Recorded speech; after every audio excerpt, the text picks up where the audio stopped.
Thakur, we would like to get from you the true significance of the Vedas. So please tell us about Vedic spiritual lessons.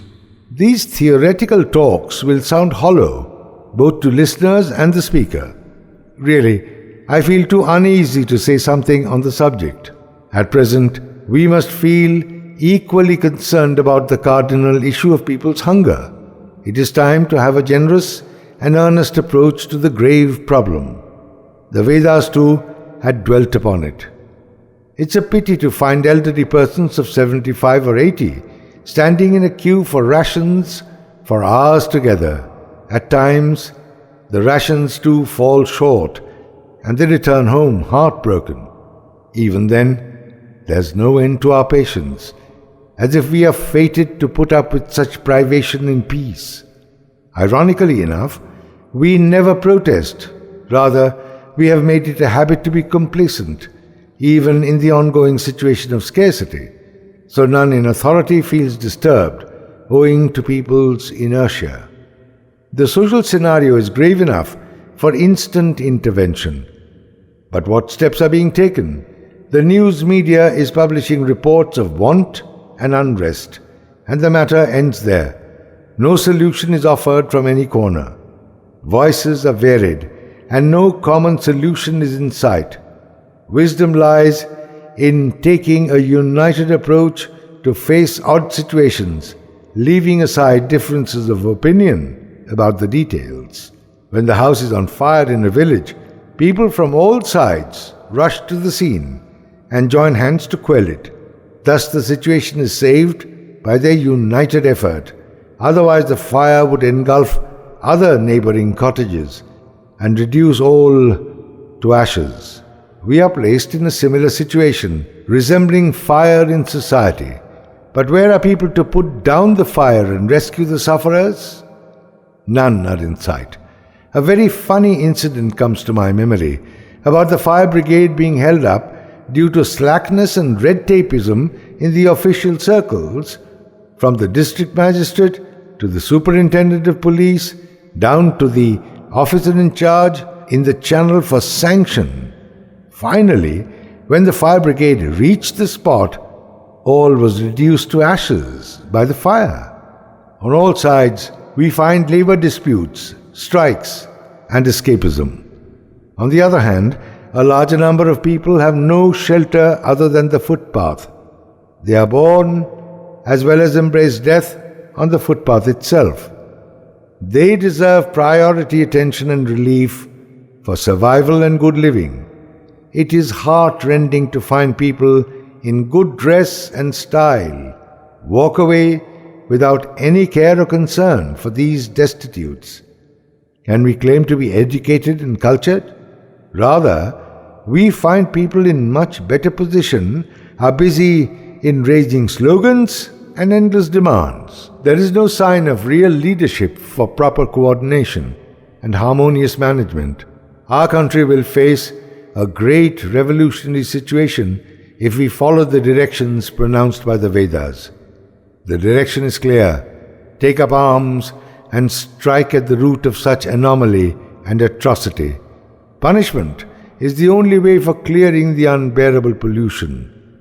The responsibility lies with us, and we ourselves must work hard for the remedy. Is there any scarcity of food and other essential materials for man to live on?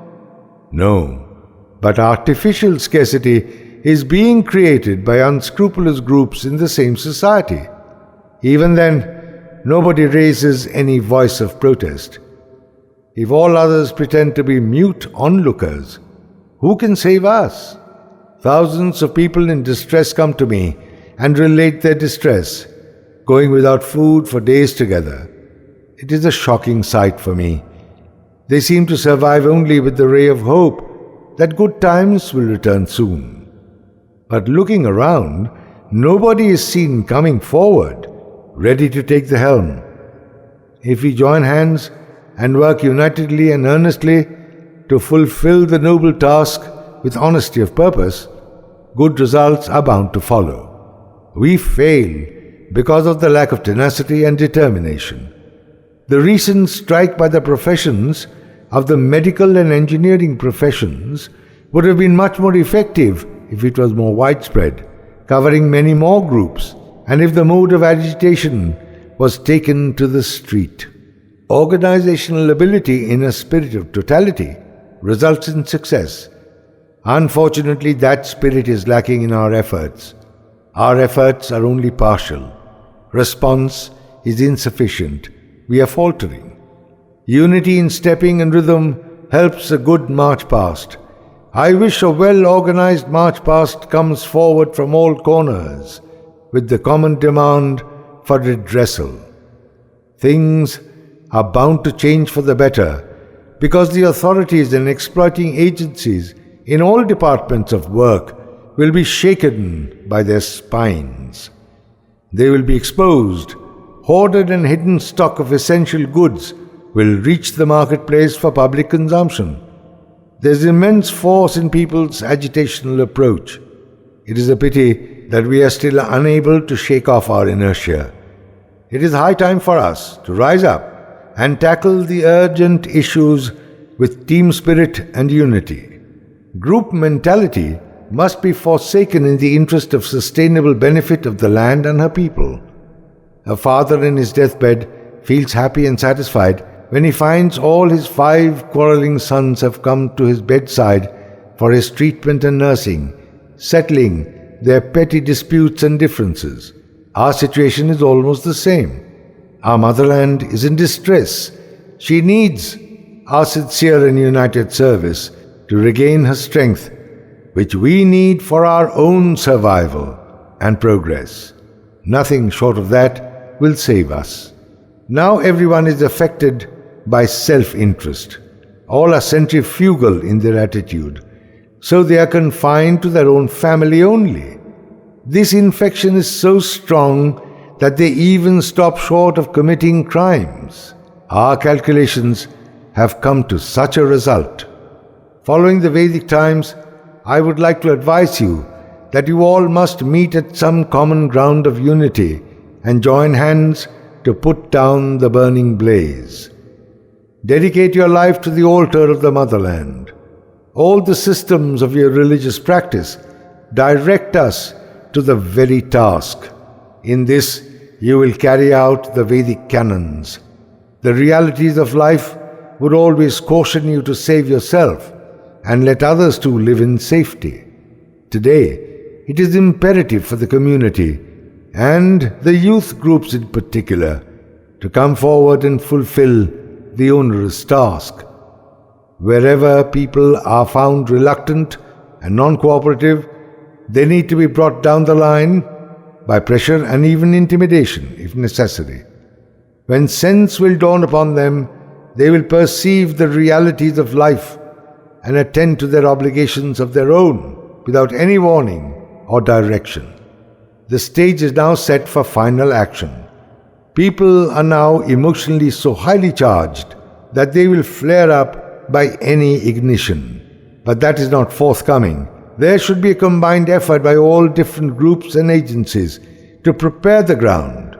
Politicians, religious communities, cultural groups, journalists, all alike. Deliverance lies in the combined and coordinated efforts of the diverse groups of social energy. The desired end will be achieved easily, as if by the trick of magic. How to understand the religious verdicts of the Vedas, and how would we pursue these in our life? Thakur, please tell us about it. The Vedas did not recommend exclusiveness for religious practices, neither to leave home and hearth, nor forsake the obligations of family life for the sake of extra mundane services. The holy Vedas would like people to be attentive to the duties of the worldly life in a very orderly manner, maintaining the norms of regularity and discipline. All such dedicated work will amount to worship and virtue on their part. That will be the way to enlightenment, transcending the limits of worldly realms. According to Vedic advice, the development of external elements is essential for one's internal development. Inner lamps must glow bright. Then only the areas outside will shine. Not much effort would then be required for achieving success. Vedic lessons constantly give caution against running after a mirage. Rather, man should take care of the realities experienced in life. Man's inner self is illuminated by wisdom, conscience, kind feeling, even self-abnegation. One gains little by simply reading the scriptures. The best lessons are derived through good work. Knowledge gained by reading texts should be applied to get the results. Just as one must put on the electric switch on to get light. That should be our first job in the present situation, to switch on for a focus on the realities of life. It is not so easy to become a sannyasi, a minstrel, only by the outward show of saffron cloth after leaving one's home and family. According to the Vedas, sannyas was meant for all, not for any individual exceptionally, and the precondition was that you must not amass wealth by savings. In the ultimate analysis, such reserves are useless because you are destined to death and bound for the funeral. Therefore, your task should be self-dedication for the welfare of other needy selves. Only such persons would be regarded as sacrificers and sannyasi as such. Bequeath all that you may be possessing for the good of others. Then only you might claim to become a true wandering mendicant. Simply to say by birth, you are destined to be a sannyasi, and in the same way achieve ultimate sacrifice in your death. Know thyself is the well-known Vedic dictum. However, it has a special significance. If you confine yourself only to the self-appraisal, leaving aside all other obligations, it will be virtually suicidal.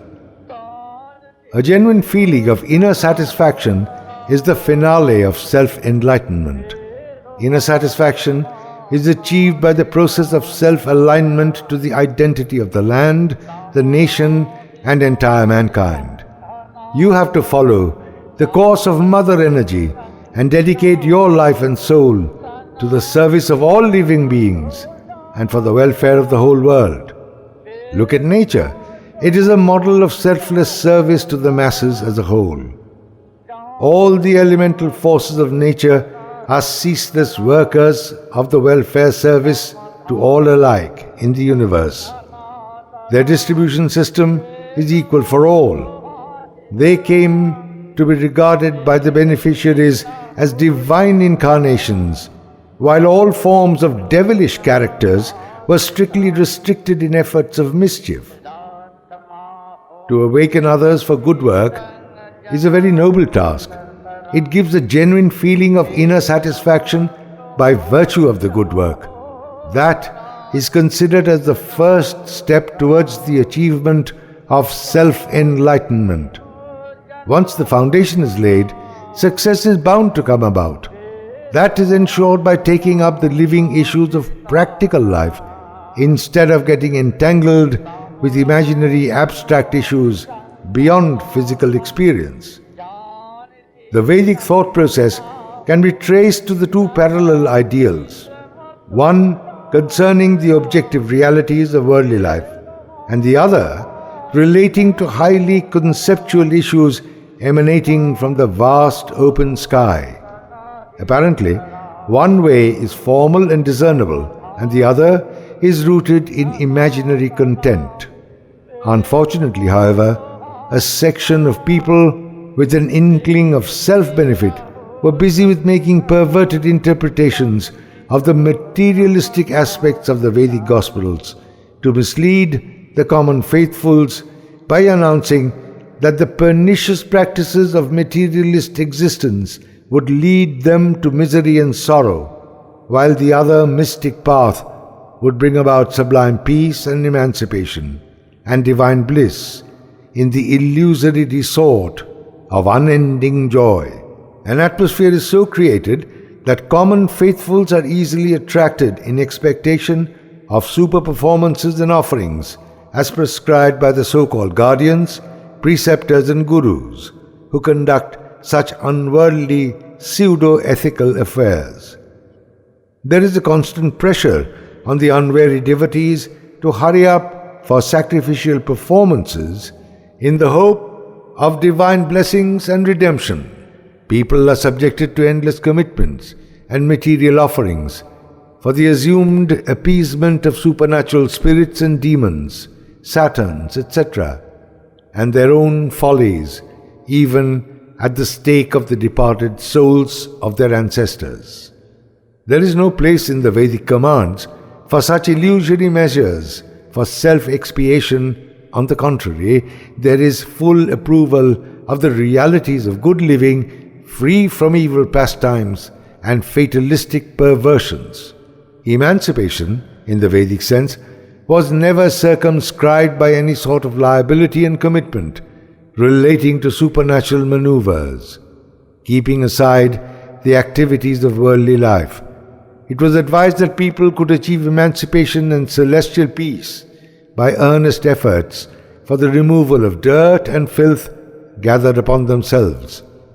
On reaching that stage, your task will be to observe the ongoing realities and developments around you with your deep analytical vision, which would bring you nearer the mystery and truth inscribed on the vast sky above you. Finally, I will advise you that you proceed from the primary stage of practical realities of life, avoiding unnecessary involvement with insubstantial concepts of celestial apparitions. You need to act in such a way that gives you the feeling of virtuosity and liberation. That can be achieved only by adhering to the realities of worldly life. Beware of any deviation and eventual seduction towards the illusory beckonings of mystic spiritualism.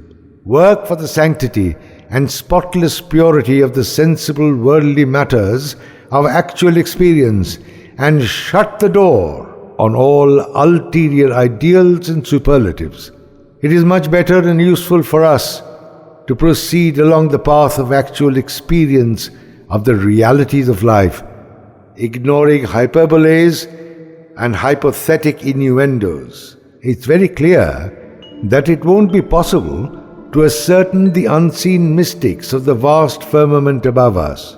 It is therefore incumbent among us to examine and analyze deeply and then synthesize all the physically and sensually diverse elements appearing before us. That will help us to penetrate the obscure scenario spread out over the vast sky, holding countless issues and ideals beyond our reach. Those will be achievable if we go through the process of exposition and discern all the material issues as they unfold constantly before us. The gateway to the unknown vistas across the mundane will then open up easily with little effort by us. We are now busily engaged in laying the foundation of the coveted mansion to be erected with the help of the brigade called Santandal. Our aim and end objective is to create a new social order on the hallowed pattern envisaged by the Vedic model. A new social order will then emerge out of the present-day confusion, and expectedly there won't be any unwholesome development in social life. People will become conscious, alert, and responsive to their commitment to achieve a rejuvenated and sustainable social order for peace and sublime pleasure. Their onerous job now is to emulate and implement the ideals of the Vedic Gospels and put all stress on a corruption-free, faultless, healthy growth of our human society in pursuit of the Vedic ideals. I would like to assure you all that your work to that end has already started. The process will go on stage by stage. The present stage is confined to excavation and assessment, to be followed by the second stage of work, for recuperation and assertion. Finally, the stage will come for reconstruction. Ramo Narayana Ram.